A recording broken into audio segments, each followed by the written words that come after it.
Hello everyone. So I just sat down and watched the 2021 version of Mortal Kombat. It's a phenomenal piece of art. It is insanely good. The story is phenomenal. The action is just insanely good. Like there is no world in which I would say the action and the combat and the bloodshed is bad in the film. This is the very short version. I want to go in depth. If you have not seen the movie, go watch the movie.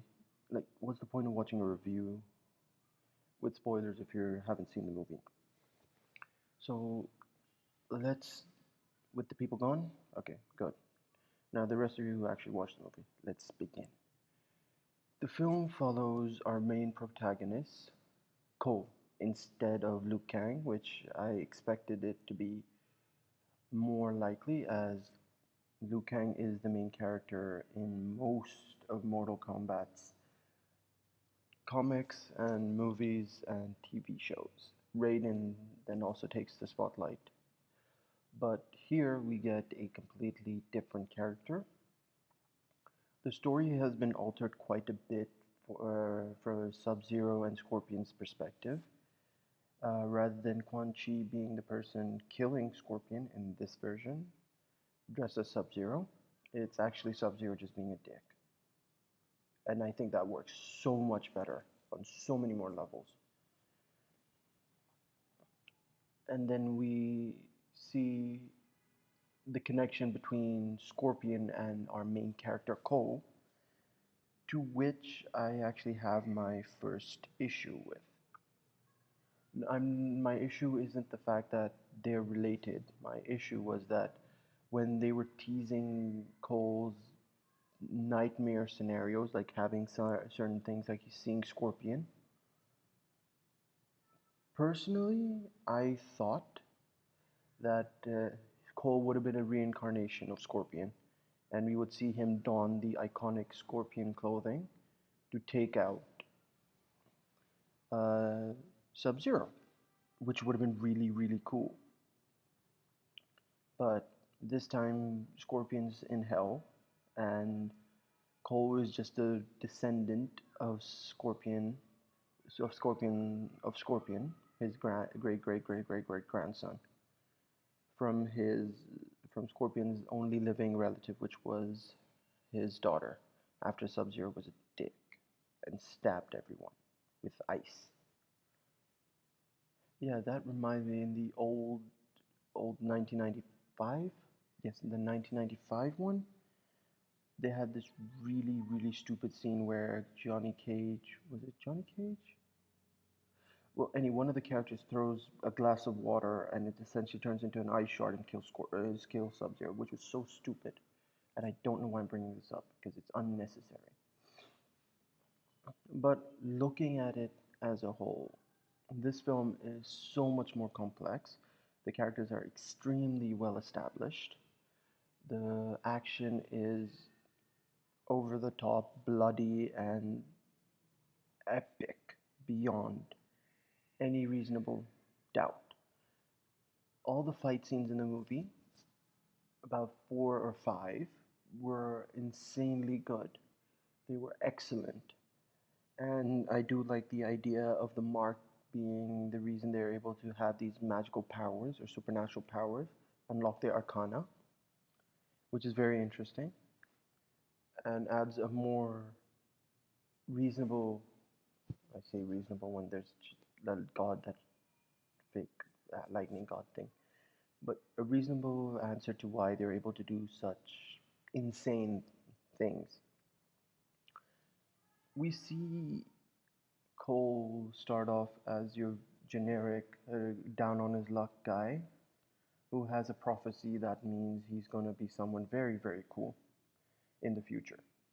So it's your very basic setup, and it doesn't bother me because it worked so well. It worked very well. It showed you who Cole was. It showed you who Scorpion was. It showed you who each one of these characters are and what they're capable of.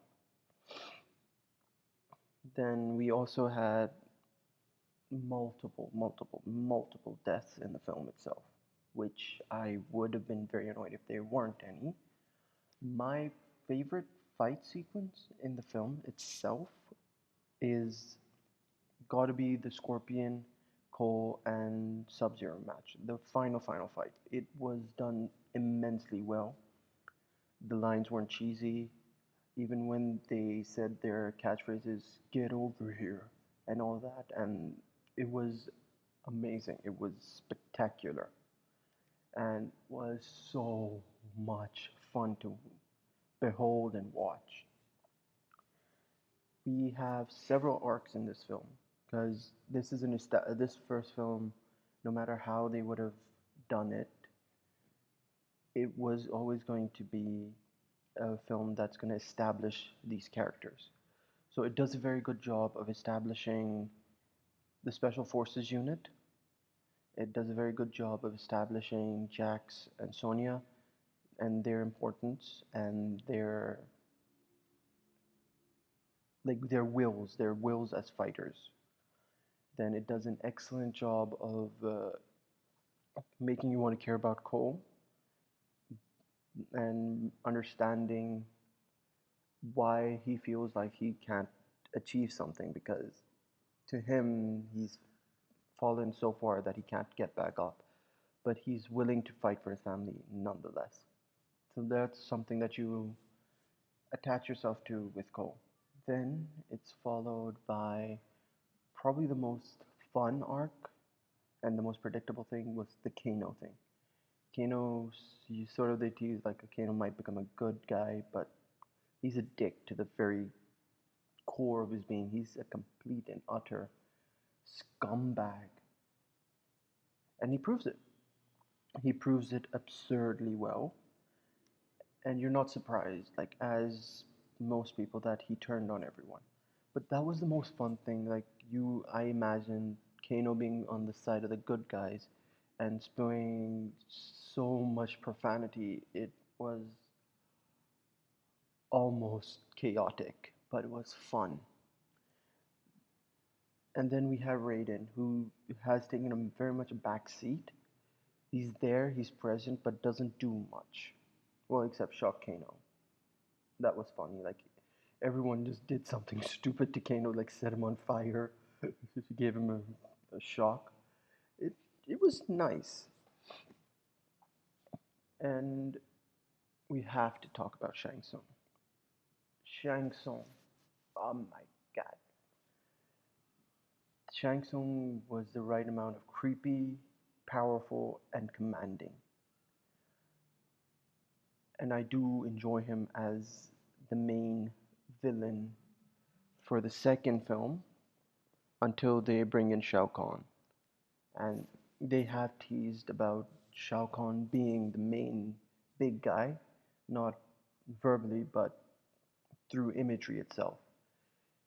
My main thing is that if they do get someone to play, if they do make Shao Kahn the main villain, they've already set it up as since Shang Tsung was very respectful to Prince Goro of the Shokan. But if we look at it very objectively, if Shang Tsung was the top guy and was the most powerful person in our world, he would have been a bit more dickish. So it does show that Shang Tsung is lower on the ladder in our world itself. I wish Goro had more lines. That would have been so much more fun. Because in the 1995 one, we had Goro speak a bit, and it was kind of interesting. It was fun. It was comical even. But Goro does not get many lines. I think he barely speaks. I think he just roars. I think he just says one thing, "I'm here to rip you limb from limb." But that's pretty much it. I would have preferred if Goro had more lines, but if not, then when we do see the next Shogun, I really hope they do get more lines.